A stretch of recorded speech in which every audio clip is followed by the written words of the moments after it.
Crypto Buddha, छद्म बुद्धा भी शंकराचार्य का नाम है, क्योंकि उन्हीं के वेदांत दर्शन को नागार्जुन बौद्ध दर्शन में शून्यवाद का सिद्धांत पैदा किया। यानी शून्य जो है अपने आप में पूर्ण है और पूरा ब्रह्मांड को समाया हुआ है, यानी ब्रह्म का द्योतक शून्य है। सूफी मत में आइए, सूफी मत, सूफी मत, सूफी मत ये इस्लाम से जुड़ा हुआ है। सूफी मत, तो सूफी मत का कहना है वाहदत, वाहदत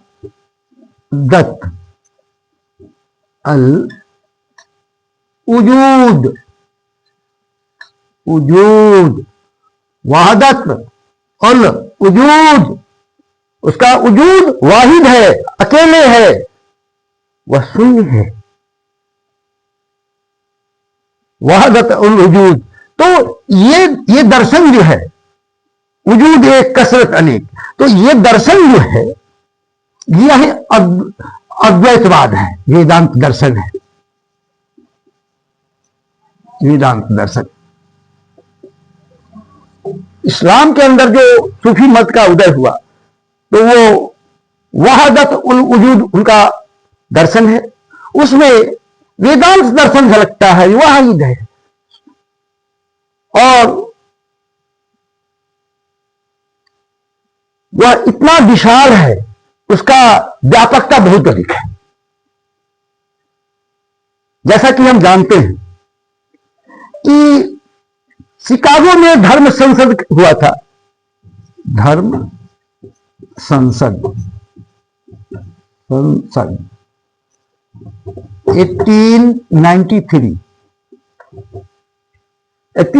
में शिकागो में धर्म संसद हुआ था। विवेकानंद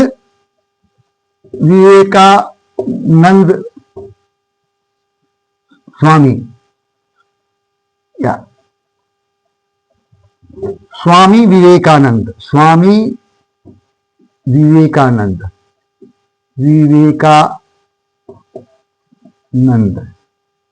स्वामी विवेकानंद ने अद्वैतवाद पर बोला। उनका दर्शन अद्वैतवाद, वेदांत के ऊपर में उन्होंने व्याख्यान दिया था। जैसा कि हम लोग जानते हैं कि स्वामी विवेकानंद किस पर बोले थे? शून्य पर, यानी वेदांत दर्शन जो है शून्य पर आधारित है। अब देखिए, ये इनका वेदांत दर्शन, वेदांत दर्शन शून्यवाद, यह भी शून्यवाद ही है, इसीलिए शून्य पर बोले थे। कहते हैं कि विवेकानंद जी ने शून्य पर भाषण दिया, तो शून्य पर भाषण दिया तो उनका टॉपिक ही था, क्योंकि वो वेदांत के प्रचारक थे, वो वेदांत के, अद्वैतवाद के, वेदांत के प्रचारक थे। स्वामी विवेकानंद वेदांत के दर्शन के प्रचारक थे और शून्य पर उन्होंने व्याख्यान दिया था शिकागो में 1893 में, 1893। अब आइए जब देखें, ये शून्य है,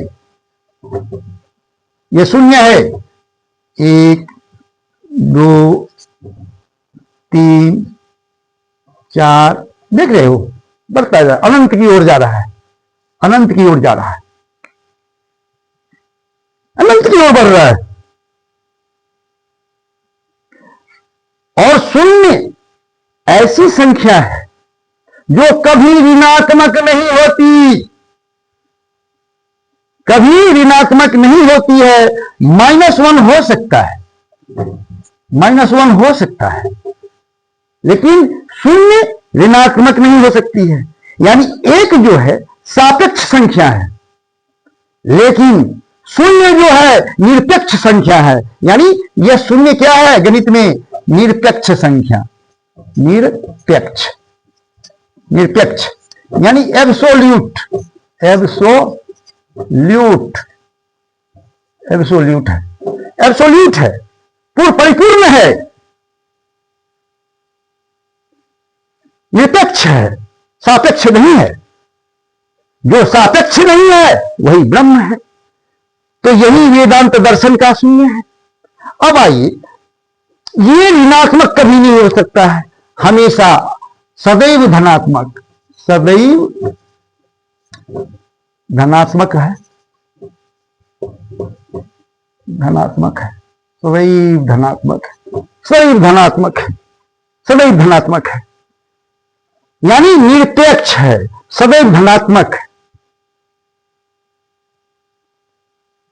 अब या देखिए, जीरो को में जीरो जोड़िए, जीरो आएगा, जीरो में से जीरो घटाइए, जीरो आएगा, जीरो में जीरो से गुणा कीजिए, जीरो आ जाएगा। क्या देख रहे हैं? विचित्र है। यानी इसको न तो घट सकता है न बढ़ सकता है, या किसी से इसकी तुलना नहीं कर सकते हैं हम, क्योंकि यह सापेक्ष नहीं है, या कभी ऋणात्मक नहीं होता है, सदैव धनात्मक है, पॉजिटिव है। इसीलिए शून्य कैसी संख्या है? तो शून्य दार्शनिक संख्या है, दार्शनिक संख्या, दार्शनिक संख्या है शून्य, क्योंकि इसमें दर्शन समाया हुआ है। अब जरा देखिए, अब यहां देखिए, अब इसमें इंटीग्रेट करते हैं हम, शून्य into D x, zero to infinite, शून्य आ रहा है, शून्य आ रहा है। मैथमेटिक्स में इंटीग्रेट कर रहे हैं, zero into D X, limit zero to infinite, zero आ रहा है, यानी कोई परिवर्तन नहीं हो रहा है। यानी यह सापेक्ष है, सदैव धनात्मक है, व्यापक है, अपने अंदर अनंत को समाये हुए है, लेकिन अपने गुण को बदल नहीं रहा है।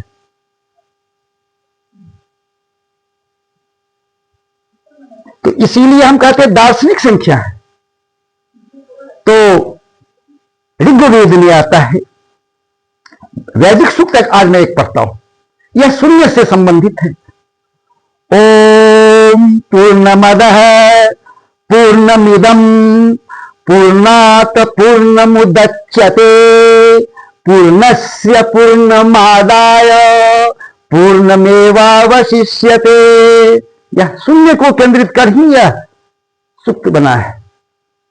तो यही है शून्य की महिमा, यानी शून्य में अनंत समाया है, जिसको शंकराचार्य कहते हैं ब्रह्म सत्य, ब्रह्म शून्य, जगत मिथ्या, यानी उसका विस्तार जो अनंत में है वही माया है, इल्यूजन है। ब्रह्मांड में क्या होता है? ब्रह्म बीज का विस्तार होता है। तो ब्रह्म बीज क्या हुआ? शून्य है। तो इस तरह से हम लोग समझे जो शून्य की महिमा क्या है। शून्य एक दार्शनिक संख्या है, शून्य एक दार्शनिक संख्या है, और संख्या से अलग है। यह निरपेक्ष है, सदैव धनात्मक है। इसको ये मैथमेटिकल ऑपरेशन से यह बदलाव में नहीं आ रहा है। और इसी का जो शंकराचार्य का द्वैतवाद शून्य पर केंद्रित है। नागार्जुन बौद्ध दर्शन का शून्यवाद का सिद्धांत हम जानते हैं। सूफी मत का जब इस्लाम में उदय हुआ तो एक वहादत और वजूद वेदांत दर्शन ही है, जहां सब कुछ खत्म हो जाता है। ब्रह्म वाहिद ब्रह्म।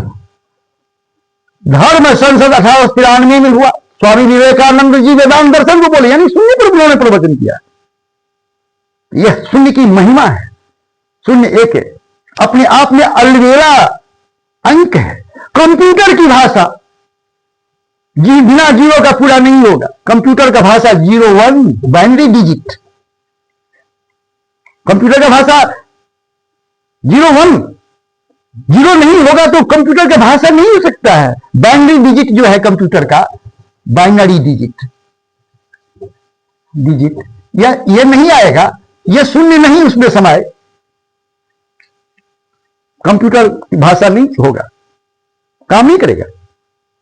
तो ये शून्य की महिमा है, शून्य शून्य ब्रह्म है, स्वरूप है। इसीलिए वैदिक सूक्त है, ओम पूर्णमदः पूर्णमिदं पूर्णात् पूर्णमुदच्यते पूर्णस्य पूर्णमादाय पूर्णमेवावशिष्यते। यानी उसमें उतना जोड़ भी दो तो उतना ही रहेगा, घटा भी दो तो उतना ही रहेगा, उसमें कोई परिवर्तन नहीं है, कांस्टेंट। तो इस तरह से हमने शून्य की महिमा पर जानकारी दी है। उम्मीद करता हूं कि आप पसंद किए होंगे। Thank you.